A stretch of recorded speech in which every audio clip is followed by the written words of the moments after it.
Hello, students, and welcome to today's video over part one of chapter 16 of Living with Art by Mark Getlein. Let me kick it off here, and it's not working, of course. Here, let me double check that. Sorry. Yeah, so this chapter actually is going to cover the Renaissance. And yeah, I'm going to have to do it hopefully only in two parts. Yeah, essentially, by the way, I'm your host, William Wright. No, today we're covering 16, and we're going to, for sure in this video, try to get into, through the early Renaissance into the High Renaissance, and then we're going to tack on towards the end the Renaissance in the North and the Late Renaissance. But essentially what the Renaissance does for us is it helps us transition from medieval, Middle Age Europe to more of the Europe of today. Okay, so one of the things that happens with art in general is a ton of innovation. There's lots of innovation in science as well that leads to more innovation in art. And there's also just a change in the attitude towards art and art makers. Okay. In Italy, great princes as such are not held in honor or renown. It is a painter that they call divine. Basically, I always like to say the Renaissance is the beginning of artists as sort of rock stars, right? Or artists are sort of icons. Okay. So looking at this, and we talked before about the shift, as we get into the Renaissance from, the job, artist being, just a profession to being, like I said, a rock star or an icon. But in any case, the Renaissance, which by definition is the era in Europe covering roughly from 1400 to 1600, it literally, the word means rebirth and refers to revival and interest of Europeans in ancient Greek and Roman culture. Okay, now remember, Rome is in Italy, right? The city of Rome, but the Roman Empire, with all of its philosophers and renown and connection to Greek philosophy, it moved to the east, and for the last part of its reign, it was pretty much exclusively Byzantium, right? It was Turkey and Greece, modern day Turkey and Greece. And so the whole idea of that ancient philosophy of the Greeks and the Romans making its way back to Europe, it actually is significant, even though, Italy had once been the center of that. And actually, I always find it interesting to note that a lot of that information would have been lost if it had not been for Eastern academics, Eastern scholars, including Islamic scholars, keeping track of that ancient Greek and Roman philosophy as Byzantium developed as a separate entity, and as it, eventually then fell to the Ottomans and all stuff. That is what allowed the Italians and Northern Europeans to have access to that again. And remember also, Northern Europe is still just finishing kind of developing itself, as this place where the Germanic tribes had settled, and they're getting, a more stable culture with writing and history and things like that. Now, in any case, one of the big changes in focus as we move to the Renaissance is humanism. Humanism is a philosophy that stresses the individual, human focus, and self-realization through reason. Humanists believe that reason and creativity are God's gift. They're not something that we should shirk. For a long time, at different times in history, the whole knowledge, the fruit of the knowledge of good and evil was kind of used to say, like, you don't want to know too much. Leave the science part of the world to God. Leave the processes to the spiritual world. But actually, in the Renaissance, that changed. They said, you know what, we should use this reason, this creativity, to be even better for God, right, as followers of God. Remember that there's a sort of a Christian or Judeo-Christian focus here in the Western world at this time. But in any case, humankind was God's finest and most perfect creation, not a worthless, sinful creation in the eyes of God. Actually, one thing I find interesting too is that's part of why we get back to more naturalistic depictions of people is, at different times, some cultures didn't think you should make sculptures and paintings of humans that looked really real, because that might upset God, because he's the creator. You're not the creator. But again, when you have the skill to do that, in this case, the humanists believe creating a really realistic version of a human was showing God, or glorifying God in the skill that He gave you. Right? Is the idea? In any case, yeah, a sound education that should include studying the teachings of the church, the study of early Christian writers, but also the liberal arts, including grammar, rhetoric, poetry, history, politics, and philosophy and moral philosophy. Knowledge should be pursued for its own sake, because again, God made us, able to be knowledgeable, so we should do that. We have an obligation to strive to reach our full potential intellectually and creatively for God. It's sort of the idea of humanism. And again, that's sort of a shift from, being awful, sinful humans to being, something God wants, to be good. So what this does is open up the door to be more knowledgeable, and then again to depict the human body and human anatomy as something good, something beautiful. And in any case, in addition to returning to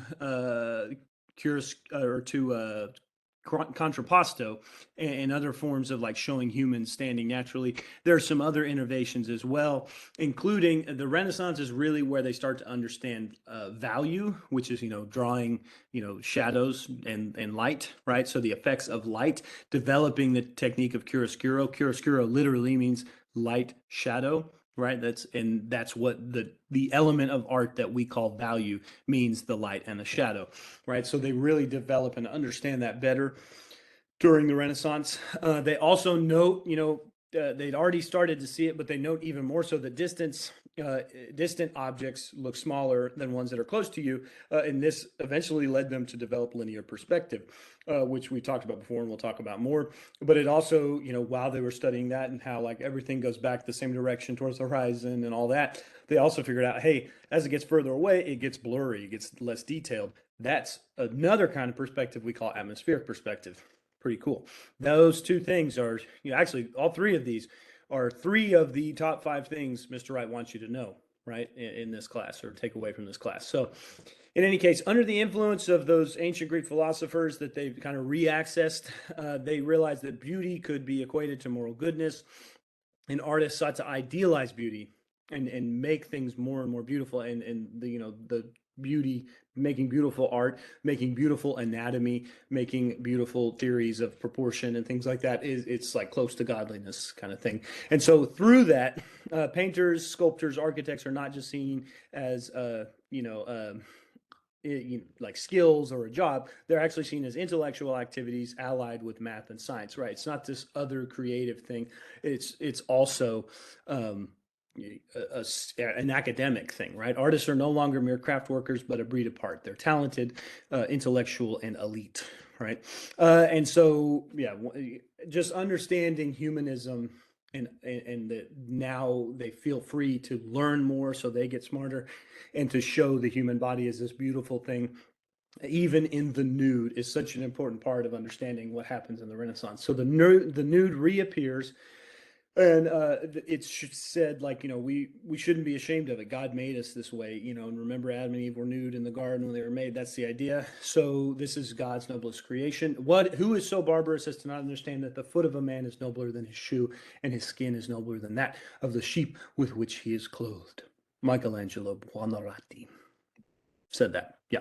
In any case, so that gets us through the sort of preface to the Renaissance. So the early and high Renaissance takes place most particularly in Italy. Okay, now we will talk about the Northern Renaissance, but at this point, Rome and the Papal States, are their own thing, and then the Republic of Venice is its own thing. Florence is a part of the Holy Roman Empire, but those three, Rome, Florence, and Venice, are kind of the three cities we talk about the most when talking about the Renaissance. And again, there's a sort of central focus on Italy, but there is France and Northern Europe. But yeah, this is what the map looked like during the height of the Renaissance, the Holy Roman Empire, which is basically Germany, Austria, the eastern states, everything east of France, pretty much. And then France and Spain and Portugal are pretty much developed like they look like today by this time. But in any case, the place we want to focus on is kind of what kicks off the Renaissance is Florence. Now, there are several structures and really important pieces spread throughout the city, but we're going to focus on a couple. The number one being, sort of the place that kicks off the Renaissance, the Florence Cathedral and the baptistry, right? And we're going to talk about the dome in a second, but which is kind of the thing, the Duomo. It's literally across all of Europe they call it the dome, right? It's this dome on the Florence Cathedral. But before that, what really is said to be sort of the kickoff point of the Renaissance is they've already got the cathedral and they're working on it. They're getting the dome and everything. But while they're working on the cathedral, the baptistry, which is a separate little building that sits out front, is being completed. And part of its completion is they need to finish the doors. And they want these doors to be very elaborate. So they hold a contest for Florentine artists to submit a design and see which one's the best and see who is going to win. And so Lorenzo Ghiberti is the artist who steps up and wins, but it starts to create a little drama. This is we get almost like a diva-like rock star attitude start to develop at the time of the baptistry contest. But in any case, the doors to the baptistry are the center of this first contest. Ghiberti wins, and he has this design of 10 gold panels on the doors that are in relief and actually, show specific scenes of Florence or its history. And in any case, basically, there's a couple things here. Number one, like I said, it kind of kicks off the Renaissance, this sort of competitive, like who's going to be the best in town attitude. But also, one of the things that's really important that Ghiberti shows in this, and it's kind of considered one of the first pieces, or the first, one of the important pieces in the beginning of this movement of understanding linear perspective. If you look at the panel, I guess it's the third panel on the left here, you actually see, and most of them have some part of it, he actually has specifically highlighted and made a design that shows all of the lines that are going away from us as viewers. If they're above the middle, they're going down. If they're below the middle, we look at the floor here, it's going up. And not only that are they going up, but they're actually getting closer and closer together as they move back, like they're moving to a specific point. Basically, what he has is harnessed here is, I would say he created it, but he just is displaying an understanding of, for the first time, linear perspective, okay? And specifically 1-point linear perspective. Basically, he figured out there's only one horizon line, right? And the horizon is basically where the earth and the sky seem to meet, and anything that's horizontal is parallel to that. And anything that is moving away from you is going towards that, right? Because that's how the horizon works. And so he figures out the 1 point. He also, if you note, like these characters are, I think this is in part the Annunciation, this scene happening here, but the ones closest to us are not only sticking out further, which is high relief, but also are much bigger than the ones in the back, and in a proportional kind of graduated way. This character is the right size if she's that far away. So it becomes the beginning of this, and several artists have already done some of it, and more art begins to be created that highlights an understanding of linear perspective. Now, at the beginning, it's mostly 1 point, but in essence, here's a piece by Masaccio, the Trinity, which is actually done before Ghiberti finishes the doors, but it's kind of a similar design in the way the arch is set up. In this case, it's very symmetrical. What sets it up is 1 point. There's one horizon line. The vanishing point here in the center, it's sort of it's pointed. I don't know. The entire figure of Christ in a way is pointed towards this, as well as the tomb underneath that I think is supposed to represent like the Holy Ghost. In some cases, it's all kind of pointed towards this center point on the horizon line, which is also being pointed to by the walls, by the arch, things like that. And it's worth noting too that in addition to this understanding of perspective actually it creates a specific architectural style that becomes, it's actually almost Romanesque again. I guess because the Renaissance is kind of going back to the Romans, the archways, the vaulted ceilings, the really repeated, like strong, square, symmetrical patterning of the ancient Roman world becomes really popular, and it flexes more and more understanding of perspective. So putting the coffers in the ceiling show it's actually, these coffers are not actually coffered, they're I believe these are trompe-l'oeil, so they're just meant to look like they're coffered, right? I don't know. The artists are basically flexing the perspective and the way that it works in the real world through a lot of their architecture as well as their paintings, right? And then they get to mimic it when they make their paintings. So pretty cool. In any case, yeah, those two, the Santa Maria Novella in Florence and the Baptist or the Leon Battista Alberti's building in Mantua. Yeah, it just shows that Romanesque return. Okay, and that gets us to talking about architecture. There's this fella, Brunelleschi, who is another one of our big pre-Ninja Turtle artists we're going to talk about for the Renaissance. And he is a Florentine artist who, when the baptistry contest happens, he also applies alongside Ghiberti, and of course Ghiberti wins, and this is the first time we see basically Brunelleschi. His ego is super hurt, and he, as far as I understand, he disappears for several years into the woods, the wilds of Italy, and he swears he's never coming back to Florence, and he just throws a giant hissy fit for like several years, right? And it's the beginning of that rock star diva competitiveness. But they have another contest to design the dome of the church, right? And this is what's going to become known as the Duomo. And essentially, right, like I said, they've already got the main portion of the cathedral, the nave, the baptistry, and I guess I should say the baptistry, adding the doors was the final touch. It had been around for 500 years already by the time they're working on this.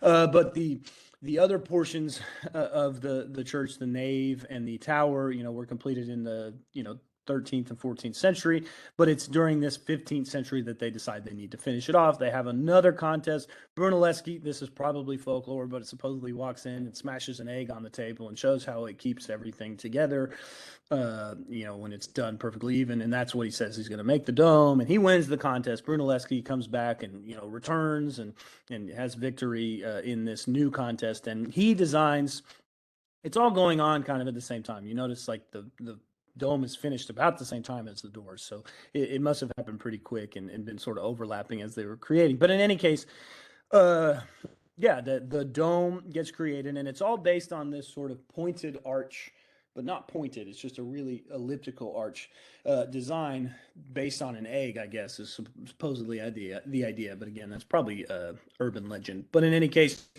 the dome is actually built around, this is all based on a church, the Santa Reparata, which has been around since the 5th century. So it was built in the 400s. And essentially, they start the facade and they have all these contests and all this stuff. And the whole time, Florentines had to enter their old church through the like middle construction of the new one that was being built around it. But in 1370, the original was torn down, and that's when the bulk of the dome, the bulk of the Duomo was finished, in the years after that. And again, it's finished in the 1430s.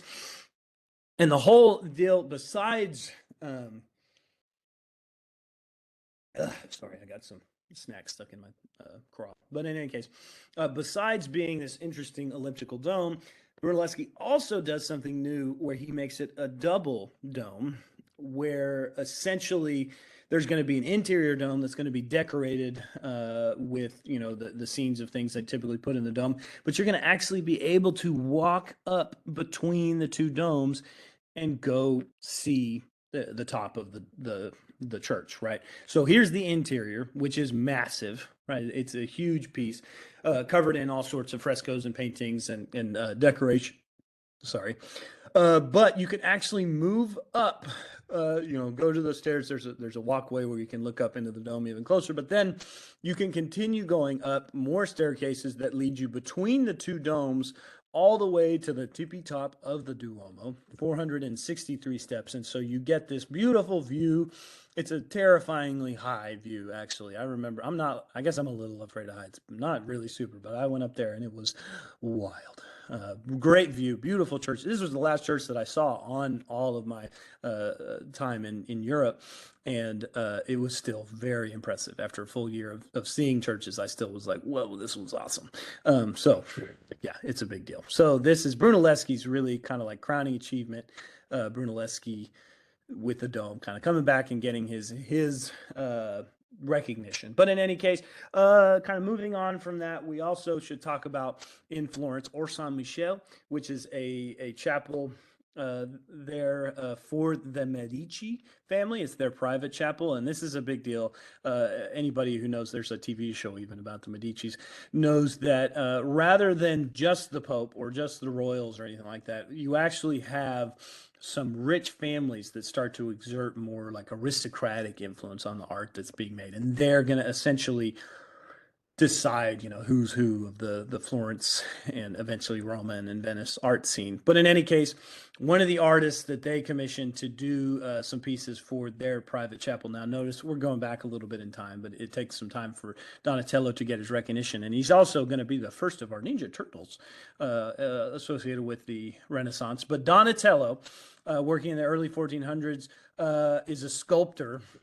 He becomes really famed for his naturalistic posing of the human figure and his really accurate anatomy. Now, remember, this is the era when the artists start to go to the morgue and go to autopsies and look in and see what the human muscles look at what bones look like, what the organs are like, what is under there, right? And so Donatello is one of these first artists to say, like, we're not just doing the skin, we're also doing the muscles, we're also doing the bone, we're doing the organs, and then we're going to do the clothing on top of that. Of course, I've heard famously that Donatello would like essentially get a model to model nude, and he would sculpt them, and then he would dip drapery in some clay or something that was going to harden into a rigid form, and then he would cover the sculpture that he had made in these like rigid clay drapes, and then he would make another sculpture of that, right? It was like a way of studying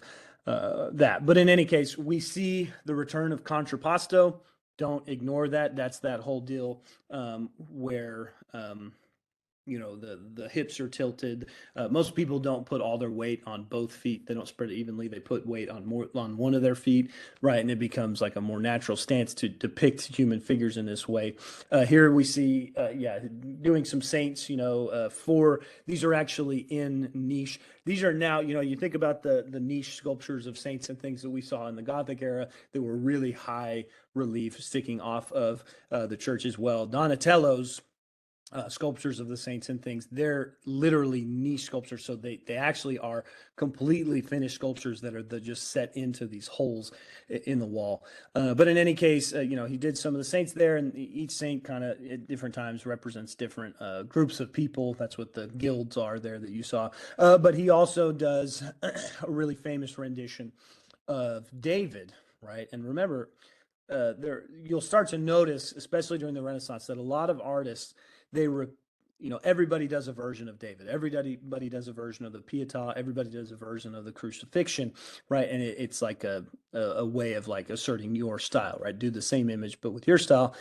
And we see David depicted here by Donatello. Again, with both of these, Verrocchio and Donatello's are very naturalistic in their pose. And again, the contrapposto, that tilted hip, hands on the hip and the shoulders tilted with the head going whichever direction, right? Both of these characters are very naturalistically posed. We also have the nudity kind of returning, right? The study of the human figure as a beautiful thing, allows for nudity to kind of return. Although we see Verrocchio, his David is clothed, but both are victorious, standing over the head of the defeated Goliath, right? This is a story of David and Goliath. And essentially what becomes a part of David's story is it just becomes synonymous with every man, right? That this is the ideal man.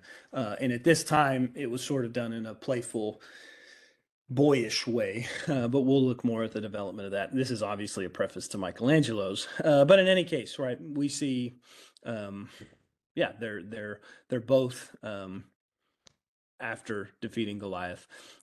Remember that. So in any case, too, really briefly, I want to cover Neoplatonism, which is this is also bringing up the Medici, the rich family in town. They sponsor an academy, a sort of discussion group that's going to talk about classical culture and its relationship to Christianity.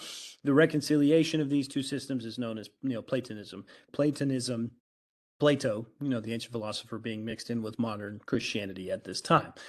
This sees the human soul rising above the imperfect material world through virtue and contemplation and knowledge of the supreme or divine one.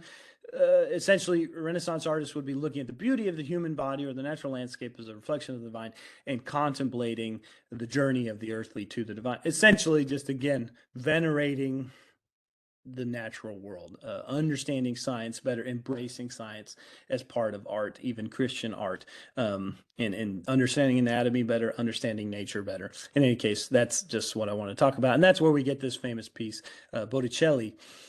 His contribution, to the discussion is this birth of Venus, as the perfect woman. David's the perfect man, Venus the perfect woman, right? Now, real quick, talking about, again, the whole rock star idea. Donatello was 25 when he began working on St. Mark's. Boom. Ghiberti was 23 when he started the door. And Masaccio was 24 when he did that Trinity with the Virgin. So rock stars, right? They're mostly, actually, you can see Michelangelo, who we're going to talk about in a minute. You can go see a piece that he did when he was like 12 or 13 at the Kimball right now. And it's just crazy, right? Yeah, they were prodigies, child prodigies. Yeah, it's pretty amazing. In any case, it makes me feel bad about myself. But this moves us when we hit 1500. That's what we consider kind of kicking off the High Renaissance. This is when you get the idea of the Renaissance man is born. It's applied to someone who is very well informed about or very good at many different things. It's essentially like a jack of all trades. Yeah, it's the several of the leading figures of the Renaissance, several leading artists were kind of jacks of all trades. But the whole phrase "jack of all trades" is jack of all trades, master of none. These guys were masters of them too, right? And we already had our one Ninja Turtle, but we're going to talk about some more. But in any case, that's where we get Renaissance man, a guy who's just damn good at everything. Probably shouldn't curse in there. A guy who's just good at everything. In any case, Leonardo da Vinci, he is our second Ninja Turtle. He's kicking off the 1500s, right? And yeah, he's probably the most famous of our Ninja Turtles. But in any case, he famously paints the most Mona Lisa. He's a court artist, or an artist for commission, and so he has this famous portrait that he does of Mona Lisa. But one of the things we want to talk about is his creation.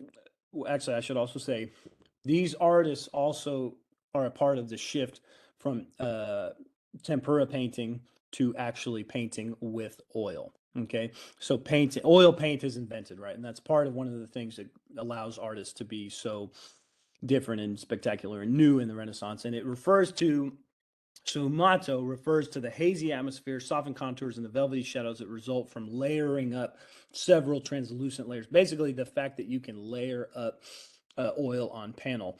And then remember, we talked about before, craquelure is this thing you get as things age, and there's this crackle on it. That's like more of a modern thing. But they would have recognized that Leonardo in his paintings had this sort of hazy thing. And it also contributes to the atmospheric perspective, right? They could play with the fact that as things move back in space, they can make it hazy, they can make it unclear, and then as it moves forward, it becomes more crisp and less layered, right? But you get this hazy layering of paint that happens that's only really possible with oil paint. And Leonardo da Vinci is one of the first guys that really does it, right? Okay, now here's another piece. There's a couple more, I don't know that I'd say innovations, but nowadays it's things we talk about a lot that we're seeing somewhat for the first time in Da Vinci stuff. So again, the sfumato, the layering of paint that allows the haziness, it allows for more atmospheric perspective. We're seeing that on the right. And then we're also seeing leading lines, right? That these characters' eyes are all meeting and we're kind of moving around, and then we can follow this line down and then the line of the feet over, and then the eyes lead us back up, right? It's this whole cyclical like movement of the eyes. And in this case, it's done as a triangle. This is very purposeful, right? And Leonardo da Vinci was taking advantage of the compositional quality of a triangle. Now, another thing he did is divide it into thirds, right? Which again is like a kind of a new, I would say new, but it's something we talk about a lot today. And in this case, he's taking advantage of the bottom is the foreground, the middle third right, of the piece is where the action is at, and then the top is just background or sky, right?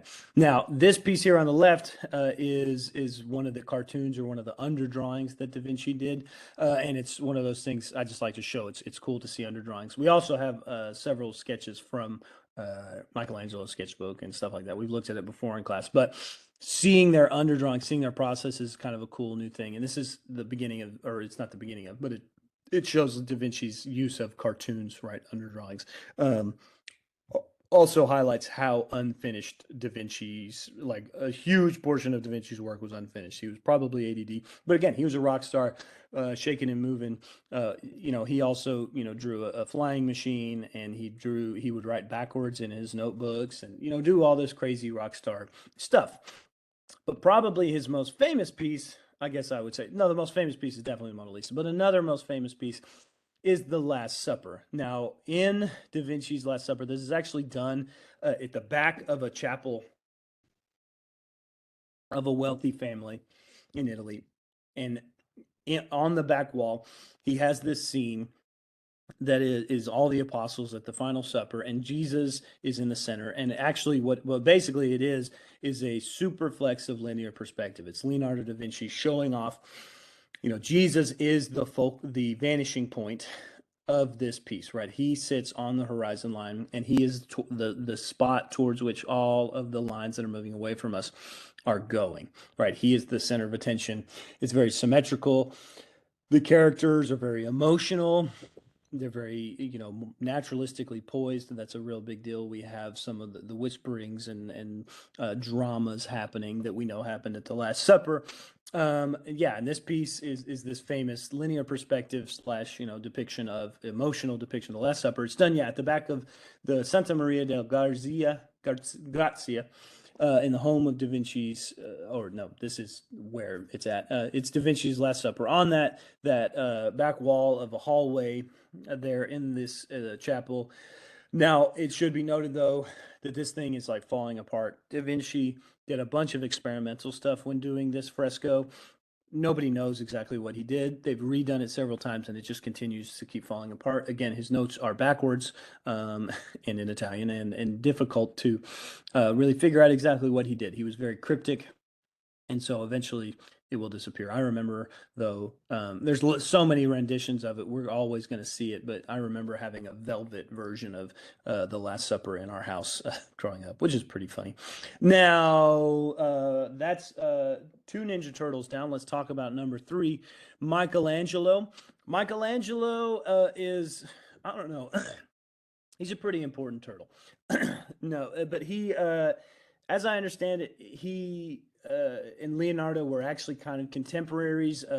Michelangelo, I think it's one way or the other that one of them worked in the other's workshop when they were kind of like learning. And in any case, I think Michelangelo worked in Da Vinci's workshop, but they were mostly kind of contemporaries. But the Medici really latched on to Michelangelo, and he becomes he does more famous, work for the church and for the city rather than just like going around for the rich families and stuff. But in any case, these two pieces are famous sculptures by Michelangelo. We all, of course, know David. Now, note what's different about David here is that he's number one, he's not so boyish, right? This is a man with musculature and ability. I also think it's worth noting Goliath is not dead yet.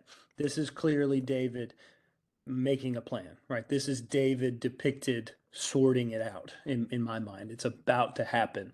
And that's where you see the tension in his hand. Now, and his hands are kind of oversized. His head is oversized, which still is kind of boyish, but it's also sort of leads to this sort of heroic idealism that we see. But in any case, we see David is a very ideal man, very capable of taking on the giant Goliath, which is what he's about to do. But also, in addition to that, we have this amazing drapery done in Michelangelo's Pietà. Again, this is one of the scenes. Pietà is Mary carrying Jesus down off the cross, his body, and accepting the death of her son, and that's the scene that we see a lot of artists do. And here we have Michelangelo's version. Both of these are no, actually, the David is in the Uffizi gallery, but St. Peter's Basilica in Rome houses the Pietà. And in any case, yeah, we see the drapery, the anatomy, the study of man there. Now, St. Peter's Basilica, speaking of that, that's the center of what is now, the Vatican City. And remember, Michelangelo started working in Florence. That's where he was working for the Medici, and he makes his way. He is called to Rome to start working on. In 1506, remember, they get rid of the old version of St. Peter's Basilica, and they need to rebuild it. Michelangelo is one of the guys that get to redo a lot of parts of it. Now, he doesn't get to finish it. All this in the front is done in the Baroque era, but he works on the dome.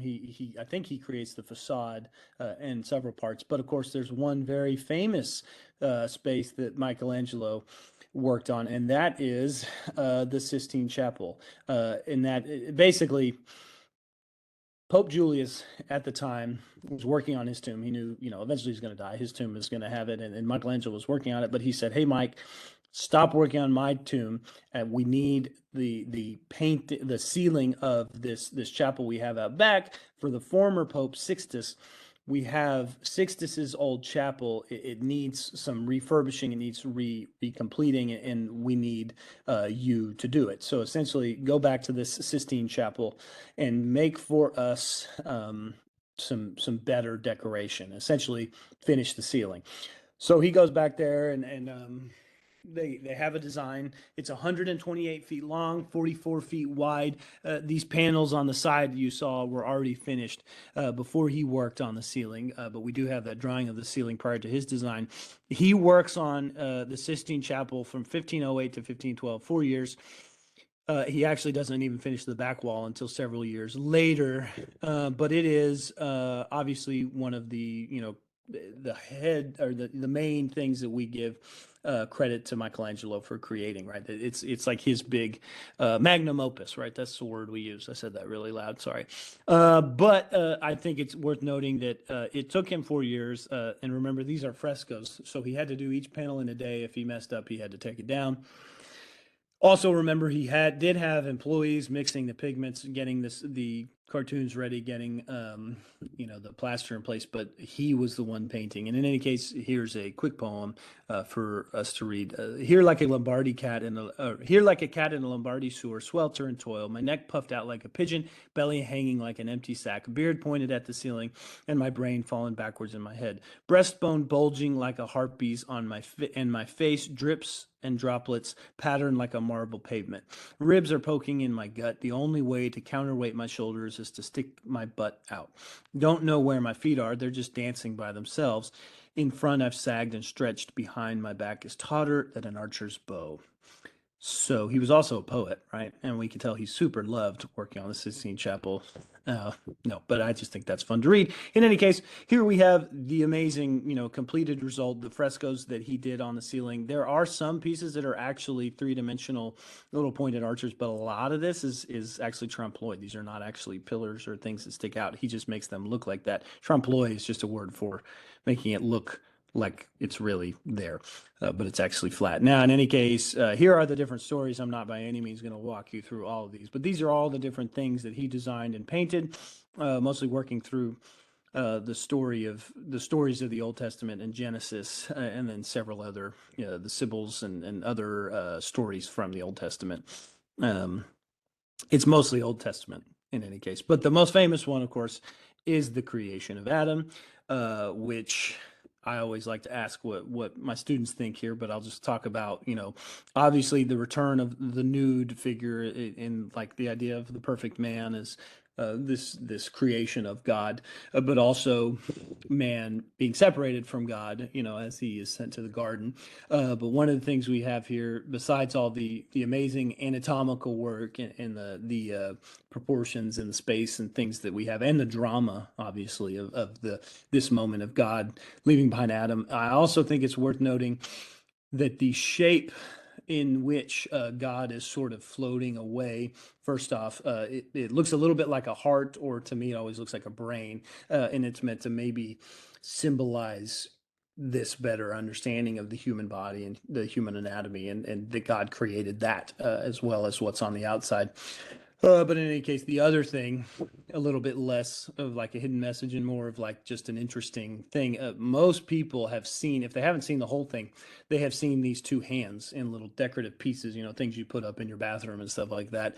And one of the things that makes people drawn to this composition more than so many others is the fact that that God's and Adam's hands are so close, but will never touch. We have this awesome line going all the way through the piece, but that line will never connect, right? And that tension is actually called proximity, and it creates tension.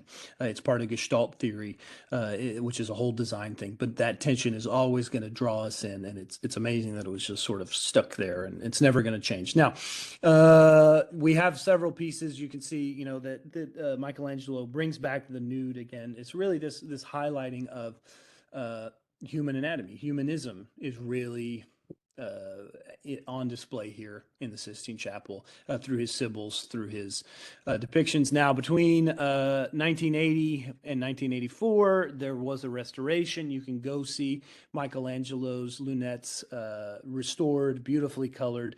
And this is the focus of the work then transferred to the ceiling. It was completed in 89, and from there they did the Last Judgment, which we haven't looked at yet. That's the wall at the end. But the restoration was unveiled by Pope John Paul in 1994. Essentially, it was a 20-year long process of getting everything cleaned up and decorated. After years and years of candles and people and things, they were diminished. But now we have much clearer depictions of this. I got to go see this. It was pretty amazing. Definitely worth seeing as long as it's not too crowded. The Last Judgment, though, to kind of cap off Michelangelo's time, it was not done until 30-ish years, 20 years later. 20 to 30 years later. But notice it's a much different vibe. It's much more full. It's much more overwrought and dramatic. There's odd things like the man carrying the skin. There's the snake wrapped demon type character. And there's still that sort of humanism around the anatomy, but some things are just over dramatic, and it's very, again, I would say overwrought and overfilled, over dramatized in a way that's different than the rest of it. And it sort of highlights how things begin to change as we move towards the mid 16th century and we see the shift towards the late Renaissance. It's a really big shift. But yeah, just notice all these characters. This is the Final Judgment, Revelations, and Michelangelo is much older. Now, I do want to go ahead and stop there talking about the Last Judgment. I just think that's a good place to make sure I don't run out of time or lose this video. That's the end of part 1 of chapter 16. I will catch you on part 2 soon, and I hope you enjoyed.